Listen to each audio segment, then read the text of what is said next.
In video series, we're going to focus on face-offs. The starting point, we're going to look at about 5 or 6 clips here in a row. And for each one, I'm going to talk initially about the lineup, how we're positioned around the face-off circle or face-off dot in the neutral zone, um, where we should be on a face-off, and then kind of what happens maybe in the ensuing 5, 10, 20 seconds after that face-off. We're going to talk a little bit about forecheck. We're going to talk a bit about defensive zone responsibilities, but it's all going to stem from a starting position from a face-off. So we start with the first face-off of the game. This is going to happen every game. It's going to happen every period. So we should definitely figure out what we need to do and how we need to be lined up here. There's a few things that are universal for any face-off. We'll talk about those now, but there's also a few things that are sort of specific to what happens at a center ice face-off. So as we line up for a face-off, one thing I want to point out is that it's the center's responsibility to make sure that the other 4 players on the ice, their teammates, plus their goaltender, is ready. So when you line up for a face-off as a center, you don't line up with your stick down in a prepared position unless you've looked around and identified that all 4 fellow players are ready for a face-off. And I'd say at this point, they're not ready.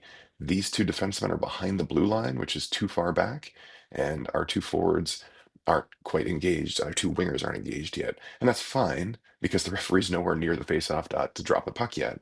But you shouldn't even have entered into this space yet. Instead, just back up a little bit and wait for the referee to enter. Once the referee starts to enter the face-off area, all players, not just the center, but all players on our team should now be getting ready. We don't know whether this referee is going to drop the puck in the next second or 5 seconds. Nevertheless, I love to see here we've got a player on left wing with their stick down in the proper position. They're in a ready position. They've got their stick exactly where it should be. It should be facing forward, meaning into the circle. It should be forward, meaning up ice, not behind their body, not to the back of the play. And they can take up as much of this space as possible. The only thing I would correct on this left winger's position is I'd want their skates to be as far up to, but not touching the red line as they're allowed. You can see the Boston's opponent is getting their space. They're using as much as their space as they can. Similar on right wing, you can see our players conceding space. There's about a 3 foot gap between where their skates are and where the red line is. They should be moved forward. Defensively, absolutely never be back behind the blue line unless your plan is to win the puck back into your own zone. At this level, we want to win the face-off back to our defenseman, but we don't need to be so far back that we can't possibly jump to a loose puck. I'd say move your skates up somewhere between the blue line and the face-off circle's perimeter. So we get ourselves ready for a face-off, and lo and behold, that left winger who I was just praising for being ready, having their stick forward and their stick inside the circle, has now moved back. I'm gonna rewind this to just to sort of show you. We started closer to the blue line. I'm sorry, close to the blue paint around the face-off circle. And then as the face-off's about to happen, skates move backwards. This is the opposite of what we want. We want you to move towards the puck. The goal of this face-off is to retain possession of the puck. We want the puck. If you move away from where the puck is, it is going to be harder to get the puck.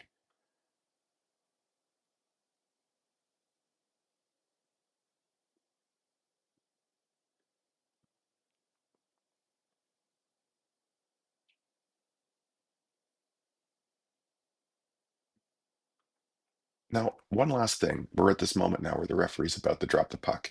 For everybody here, the referee is supposed to blow their whistle right before the puck is dropped. So if you're wondering as a player, when do I absolutely have to be ready?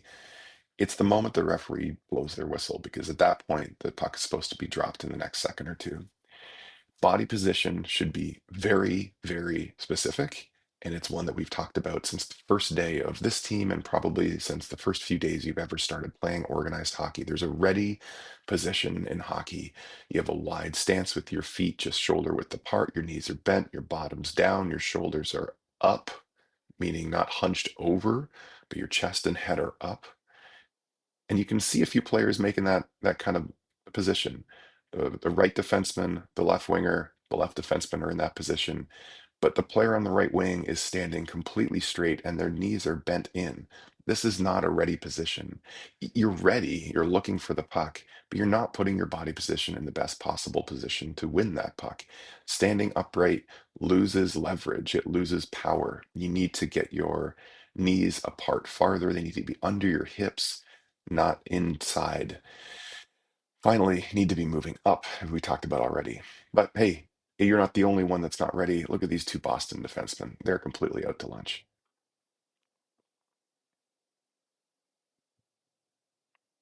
And the puck does get one back. Where do we go? So the puck is one. That's what we want to do. That's great.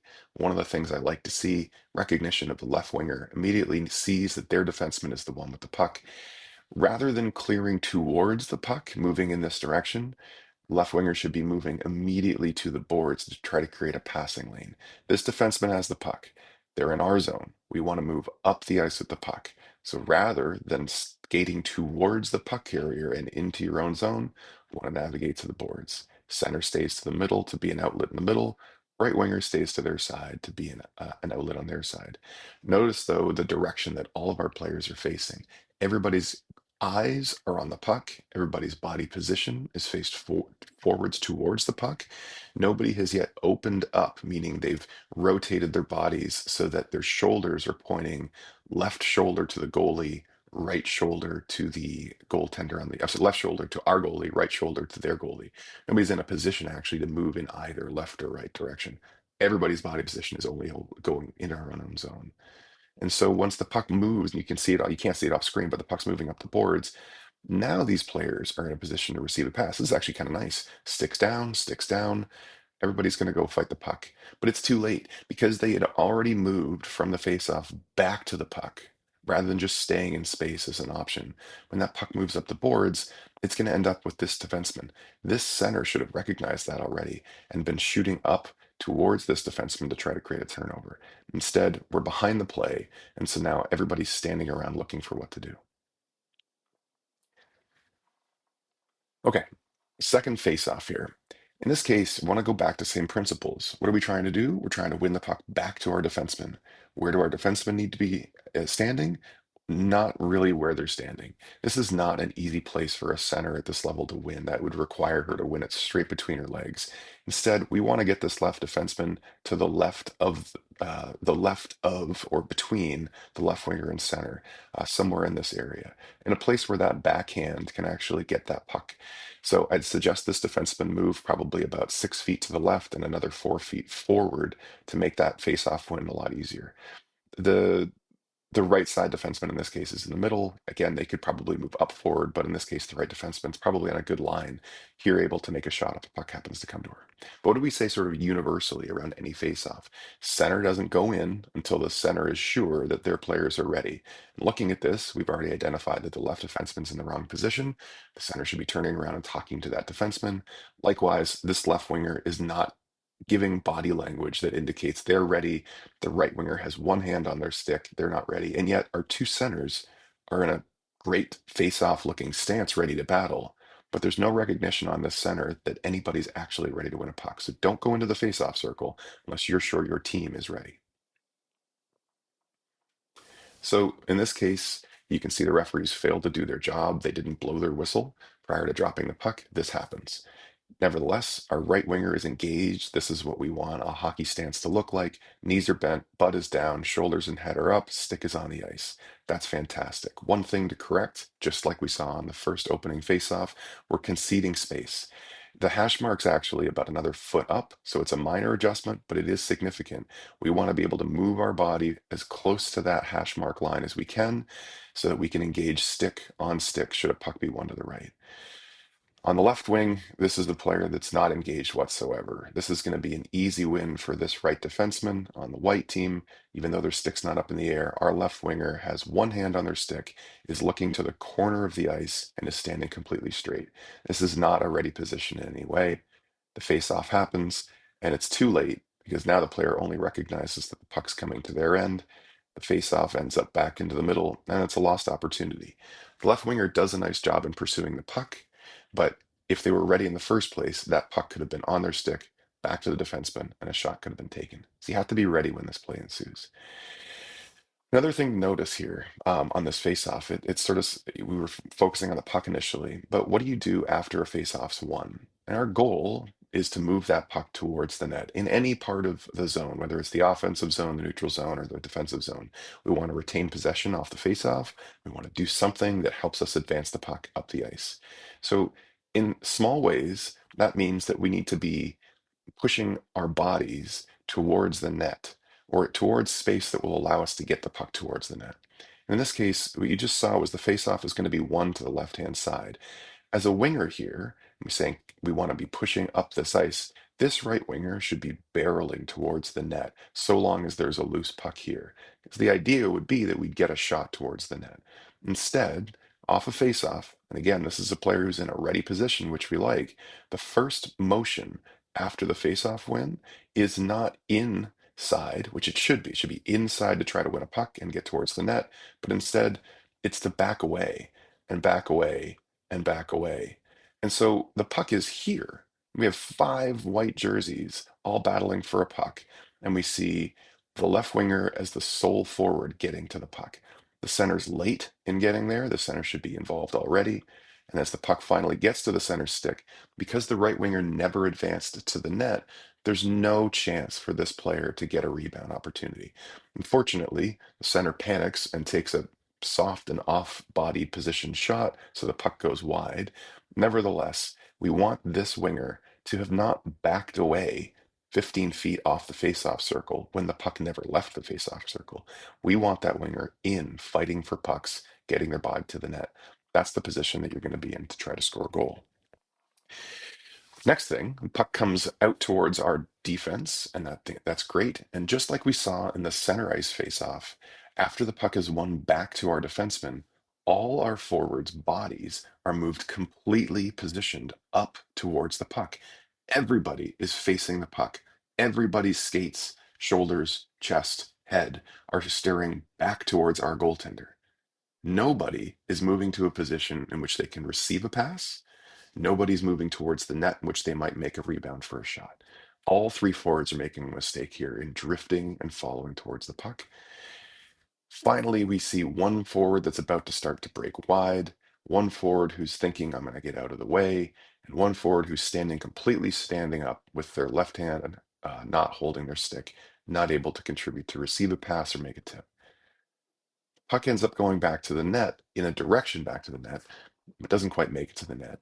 And because we've all split apart, we're no longer able to make a play in the position. Because we all faced up ice, we have to then turn around to assess where the puck is, and it's too late. It's on Boston's stick, and they're finding a way to get out towards the zone. Well, we do a good job of fighting towards the puck here. I want to point out on the forecheck, when the puck is thrown in deep, it is the first forward to the puck, the closest forward to the puck's job to pressure that defender with the puck. So in this case, it's this forward's job to get as fast, as close to this player. One of these two forwards, in this case, it's the forward here with their stick in the air and the forward closest to the boards. The next one of those two closest need to be pursuing the puck as well. It's not just one player's job on a forecheck. We've said this on the bench over and over again. Two players need to go to get the puck back. Let's see what happens.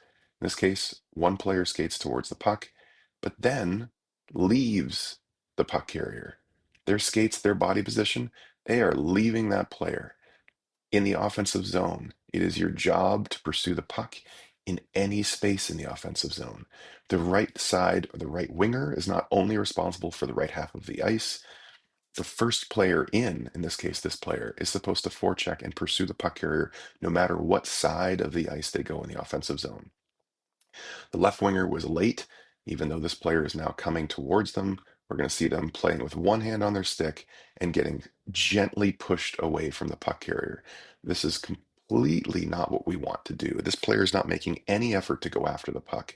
This player has abandoned their responsibility to get the puck. And now the third forward, who's high where they should be, is now realizing that they're going to be the only one that has to come make a play. And they're going to come all the way across. Nope. Following in the habit, they're not going to come all the way across. They're going to do the same thing that their other two forwards did. They're going to back away. They're not going to pursue the puck carrier. So three different players on one 5-second clip, all vacating a forecheck. So we're going to rewind this just to sort of have you see this because it happens really quickly. The puck comes from the corner, the puck moves down the ice. One forward should be forechecking the defenseman who will end up with the puck. They move away from the puck. Left winger, too late to the puck. The center backs out the zone. This is why we struggle to generate consistent offense, because our forwards are in defense mode the second the other team gets the puck. You need to attack towards the players with the puck on the other team. You can't just back out. You have to push through those players if they give you any kind of interference. The goal on defense when the other team has the puck is to get the puck back. Let's zoom ahead to the next face-off here. So defensive zone face-off, this first one we've seen. And one of the things that this team did a little bit differently than some other teams is they stacked 4 players across the face-off dot and the hash marks. And that's a little different setup. And this can be somewhat difficult, but nevertheless, what we want to focus on are things that are always true for us. We have a player in a ready position. Their sticks into the face-off circle, and they're actually taking up as much of the space as they can. This is an excellent position. We have the left winger on the inside, getting their body against the Terriers player. That's great. And we have a defenseman back, not screening the goaltender, able to go and retrieve this puck. One thing to be really clear about this, in a defensive zone face-off, we want to win the puck back, and we want this defenseman, the sort of board side defenseman, not the into the net in front of our goalie defenseman. We want the board side defenseman to be the one retrieving a puck that's won back to the corner, not the winger. And the reason for that's pretty simple. The winger's job is to be available to pass the puck out to along the boards. If the winger retrieves the puck down in the corner, then we have nobody to guard this 70 feet of ice. So we need to have this winger be responsible enough to stay in that position. If they do win the puck here, they can pass it back to the defenseman just as if a center was to win it. But this forward, this board side winger, cannot be the one going down into the corner. So we're ready. We're going to try to win a puck back. In fact, our right winger is so aggressive, you could see that referee asking them to move back. That's okay. Be aggressive. And we lose the faceoff. On a lost faceoff, on a lost faceoff when it comes back to their team, the center's job is to stay with the center. In this case, the board side winger is going to go to the board side defenseman. The interior winger should be coming up to the middle of the 2 defensemen. This was difficult to figure out because they didn't have a lineup that was left defenseman, right defenseman, or board defenseman and center defense. They weren't lined up that way. And yet, our wingers did a pretty good job, even though Maddie was the one that left to go pursue the player, and it should have been instead the right winger's job. This was really nice, and that we see pressure. Just like on the offensive forecheck, on the defensive side, pressure's a good thing. And so we have our left winger pressuring this defenseman. They jump right out, and sure enough, they can't make a quick decision, and the puck exits the zone. It's exactly what we want. We see the next forward pursuing the puck, not shying away, not moving away, but getting after the puck. Puck gets out of our zone. And again, our third forward has moved up to try to contribute and help. And sure enough, because they've moved up into the play and aren't shying away, they get a puck on their stick, and the puck goes down into the offensive zone. That's great. Everybody's moving towards the puck. In this case, you can see a forecheck starting to develop. We have one forward hard towards the puck carrier and a second forward in space that's about to come and support. Not only do we have 2 forwards that are somewhere near the puck and moving in the direction of the puck, but the third forward is also going towards the net. They're not staying high, they're not staying wide, they're right where we want them to be. And so this is a good example of a forecheck position-wise, where we have our forwards in a good position. They were just late in getting there, but knowing where to go is the first part of the battle. So that was a good job on those forwards' behalf. All right, next face-off, again, another defensive zone face-off. What are some universal truths? Are we ready? Are we up on the face-off circle? You can't quite see the defenseman. You can see a bit of their skates, but they're lined up right behind the center. So this is the defenseman back behind this referee where you can get the puck to. We want to win this puck back in this corner. We want this winger to have their stick into the face-off circle. We want this winger to move onto the face-off circle, not to concede this sort of 2 foot of space. We want this defenseman to have their stick down on the ice. And we want this forward to have their stick. I'm sorry, this is a forward and this is a defenseman. We want both of these, forward and D, to have their stick down and to be up against the Boston team. Instead, we're conceding space, which makes it difficult to make a quick decision when you have to play. Faceoff's taken, and the faceoff is won back. Great. This is what I was saying about the previous faceoff on the other side. If this winger happens to get possession of the puck, the easiest thing to do is to chip it back to your defenseman. I know we want to move forward with the puck, but we want to have possession of the puck. And the mistake here on the left wingers is to try to get rid of it as soon as possible. If you're not quite strong enough, or you don't have the time and space to make a strong enough play, and you can't guarantee that puck's going to get out the zone, it's a dangerous play to just have the puck come to your stick and immediately throw it away. You're basically passing to that defenseman who you then need to guard. Instead, the puck doesn't quite get forward, and that's fine. In the end, the puck goes back to the person we want it to go back to, and see how they respond. The center should be the one supporting the middle. The right winger should be coming all the way over to be an outlet for the defenseman, and we'll see where they get to here. Right winger is still waiting. This is a problem that we've talked about repeatedly. The right winger needs to be on the boards already. Instead, the right winger's eyes, stick, body position is waiting for this defenseman to come around with the puck. The defenseman is waiting for the forward to be against the boards to make a pass to. So it is this winger's failure to be on the boards early enough that prevents this defenseman from making a pass. One Boston player can then forecheck one defenseman and cause a turnover, despite having one, two, three, four black jerseys around one puck. This forward has to get over here faster on that transition. When the puck does come to that forward, great. We get a puck in space. You have nowhere to go with it. The last thing you should be doing with this puck is trying to throw it up the boards. We have one, two, three, four forwards below the hash marks, with one other forward who's failing to get up to the defenseman in time. When this puck ends up coming up the boards, it is this right winger's job to cover this left defenseman. And unfortunately, you're not going to be able to get there. Instead, the center is the one who flies up the boards to make pressure, but it's not the center's job to be up on this defenseman. It's the center's job to be guarding the other player in white who ends up coming back down and making a play. So center skating too far, the wingers aren't getting to their position in time, and we can see as the puck traversed from the right side to the left side, the left winger, again, just like the right winger, is not on the boards in time. So when this defenseman tries to make a play, this winger can't quite get there and receive the pass. Instead, when the puck comes around, all this forward can do is try to just make a quick, tight play on the defenseman to let the puck go out. That's not the worst thing in the world, but it could have been better if this forward was just already in position to be on the boards. So the message is that the wingers need to be getting their butts towards the boards, on the boards, as soon as they can, so that we can make easy passes on the way out. What do we just say about the forecheck? What do we need? We need the first player to be going hard to the puck. We need the second player to be supporting that first player pursuing. And we need a third player in space. So watch our three forwards react. Who's going to be the first one to the puck?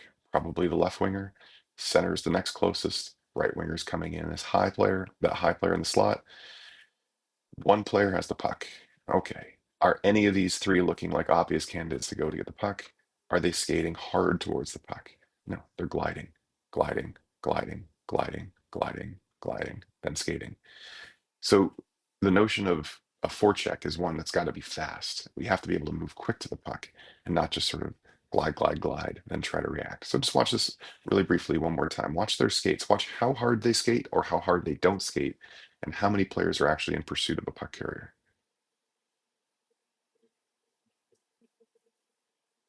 All that gliding adds up to giving that defenseman time to make a puck. And even though we do cause a turnover, we could have had more players in better position to be able to get that puck back deeper in the zone and have a better offensive opportunity.